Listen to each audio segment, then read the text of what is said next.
Hello and welcome to Quack&Co, the board game channel where every video is 10 minutes or less, guaranteed or double your money back. That's right, and we are talking about .disrupt today. We are doing a faction guide on all 4 different factions. We have 10 minutes to tell you everything you need to know about each one of the 4 factions. That's like 2.5 minutes per faction, and I think we've already wasted 30 seconds. This is a very tight Euro where you're going to be playing specific roles, and that is exactly what we're going to be talking to you about, all those specific roles. And so we're just going to jump right into it. The first role that we're going to talk about is the start-upper. The start-upper is an entrepreneur that's trying to create strong projects that will triumph over the market leaders' already established projects. You start with the least amount of funds, but with the most shares of your project. Only you know how strong and weak your projects are through secret parameter tokens selections. Bluffing your way into selling weak projects at the big price is your best chance for cash flow. And so the like that description just said, the starter upper starts out with the least amount of money, and their deck, every player, every role has a specific deck. Their deck is going to have the most mitigation on the pipelines and the workflows and how their starting projects are going to make it to the very end. And so they have all of these cards which will allow the projects to get design, develop, and marketing cubes, which every project needs at least one design, develop, and marketing cube at the end of the game to be a fully fledged project and have the shares worthwhile. Additionally, the starter upper will have some other cards that will allow them to add specific design, marketing, and developing cubes to whichever project they want. So let's say they want to invest in the market leaders projects. They really won't. They will be investing solely in their own projects. They can add specific cubes out of turn, not within that project phase. Then they also have just a couple opportunities to sell shares for a high amount of money because they are very low in funds in the beginning of the game. They start out with the lowest funds and their shares are not even existent, and so they really have to scramble to the top. That brings us to the BPO. The BPO is the Business Process Outsourcer. It is offering solutions that will strengthen any project for a price, of course. The BPO's main strategy usually is helping the projects that he is invested in and staying useful to everyone. For more other players that use their services, the more profit they can collect. Which brings us to the reasons why they care about everything in this world. They only have 2 of these cards that mess with things up there because they really don't care that much. What they're really looking for is an opportunity to add cubes to things to make themselves lots of money at the end of the game by pushing something through by using bidding mechanisms. So when people are saying, hey, I could really use 2 cubes on this one, the BPO goes, hey, I got you, buddy. I could take care of you. No worries. For a small fee of $10 million. That's right. Or, what was that? You wanted us to take off some pieces? Oh, I could do that too. No worries. I got you. I could take things off of those cubes. It's no big deal. Just give me some money. I got some things for you. And then the other things that they do really well are they have these additional worker placement slots that will actually go up here into these sections. And what these will do is, again, allow them to place these down for a fee, of course, because you have to pay to use their services. And instead of paying it back to the bank, you're paying it directly to the BPO because the BPO does absolutely nothing for free ever. It just never, ever, ever does. They also have these really interesting worker placement slots where you're going to have an opportunity to place options down for them to choose, and then the person who takes the worker placement slot will choose one side or the other, and then the BPO gets whatever side they didn't choose. So massive it's an amazing cash flow way. of both money and resources mid-game, and it adds like a unique worker placement slot on the side of the board that's different from all the ones that are there during the rest of the game. The third role that you might be able to play as is the angel investor. The angel investor tries to make the most of the market by selling and buying shares at the optimal moment. They can offer some very enticing boosts and bonuses for every project if they can get a piece of the final profit.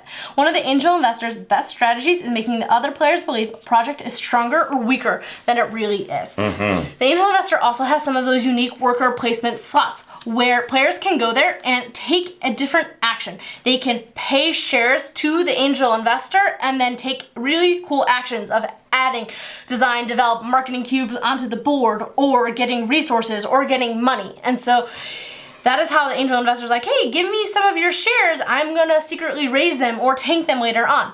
the angel investor also has a lot of access to the hidden information in this game. They have cards that allow them to look at the event deck and rearrange them and see what's going to be coming up and how the crowd is going to be swaying the market. They have a way to look at the bull token. They have a way to rearrange the bull and bear tokens, which can tank a company at the end of the game or raise its stock value and share value.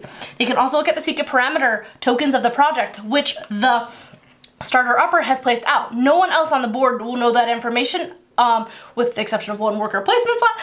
Those are secret information, and they will affect the outcome of the established projects and the starting up projects. By taking cubes off at the very end of the game. Yes, it can make a project not exist at all. At the end of the game, which is really scary.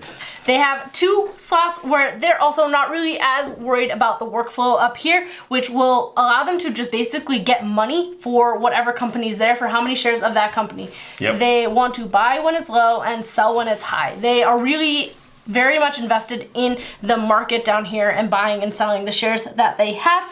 And that is what the last 3 cards do. They can actually take shares at a really steep discount from other players. Extremely steep when you're trying to sell it for $8 million and they buy it for 2 or 3. For 2! Yeah. And then turn around and sell it for 8 in their own market plan. I don't like the angel investor very much. The last role that we're going to talk about over here is the best market role. leader. If you couldn't tell, that was where all I played. The market leader. The market leader starts with the highest amount of funds and is already established with their projects. All that they must do is prevent everyone else's progress so that they can stay on top by any means necessary. By placing traps onto the pipeline for the starter uppers, they can also use take that effects and prevent everyone else from taking the lead. If any of the starter uppers projects get strong enough, the market leader will probably want to try to buy it, exploiting the starter uppers' naivete for cash. Yeah. And that's what brings us here to the best of all of the different roles. There's no best. They're There all is a different best. feels and they play differently and they're for different personalities. Take That elements are right up your alley. Yeah, that's why it's the best. So on the market leader, the things that you could do here, you could stop green cubes. You could stop all the different cubes from showing up by putting your cards down there, and you can basically sabotage the development and the design phases and all those and the marketing phases as they're going along. In addition to that, you could penalize people for even buying those stocks in the first place by charging them an extra $1 million per share as it's going through to the design and development phase. Because let's face it, who's going to buy those weak companies anyway? Then the fun starts to happen for everyone. Now I could put out some just basic old cubes on things. That's entertaining, but who really wants to do any of that anyway? What you really want to do is steal 2 resources from every player. That's brutal, especially when it happens in the beginning of the game. At the very first turn of the game. Oh my goodness, yes, that really changed the game. Yeah, you could also have an aggressive acquisition and just steal a share, a random share from a player that plays after you. So I'll just be like, hey, I think I want to take that. And I could just take that share, and you could do nothing about it. Then I could also limit down. Hey, look at that. Select a color of a project, and then just remove all but one of that color. So you might have 7 of one particular cube on there, and I can go, not so much anymore, and completely tank the company that way. I could also do a foreclosure. Select a share, and another player owns an auction, and then just say, we're going to auction it off at $1 million, folks. Who's up? How much money do you have? Oh, you only have $2 or $2 million? Oh, it's so bad. I'm going to buy it for 3 because you don't have any money left. And then the last one is my personal favorite, which is remove 1 cube from up to 2 different pipelines. So that's the whole pipeline. You get to just take 2 projects. Yeah, 2 different projects. Scar, 2 different projects. You can just take 1 cube off of each one. Again, you can't take the last cube because apparently that's too overpowered. Until the very end of the game, when the secret information will tank a project or make it successful. So when all of you want to play the market leader, you'll understand that it is Wes' favorite the best role. one. It's the very best one. But those of you underdogs who want to come out on top with your dignity intact, play as a starter upper or an angel investor. Yeah, absolutely. Or just play as the BPO, and then you're kind of the best of both worlds there, maybe. I don't know. It's up to you.